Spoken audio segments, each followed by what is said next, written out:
Hello, lovelies. Let's cook creamy pasta.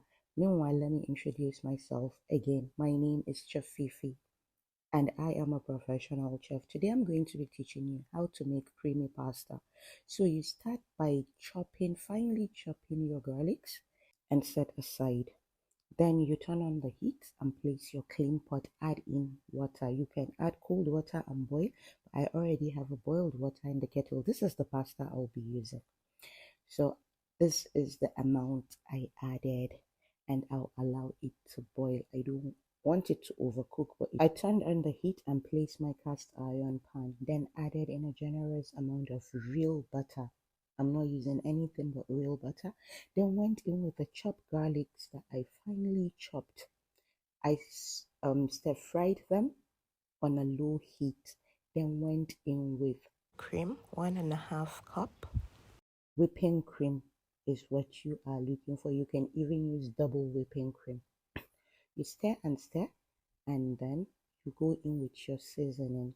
This is the seasoning I'm using. I used just half, but you don't even need to use seasoning if you don't want. And remember, I am not going to be adding anything like, oh, too much. No, this is Parmesan cheese. You want to use a very good cheese, and you're going for a Parmesan cheese. So grate it directly into the cream and garlic butter mixture that you have been cooking. Allow it to cook a bit, then go in with your basil leaf, add in white pepper, then stir. When you stir, now you allow it to simmer a bit. Remember, I say cook your pasta the same time you're cooking your sauce. This is exactly what I mean. You don't want to cook your pasta and set it aside, then come and start making your sauce. Please don't do that. You ruin your pasta. Your pasta will become soggy. So I added in my boiled pasta that is still there. Don't forget to keep the water because we are still using the water. Remember, we used 1.5 cup of whipping cream. The half cup we are going to balance it with the pasta water. So now I went in with half cup of pasta water. I stirred and stir.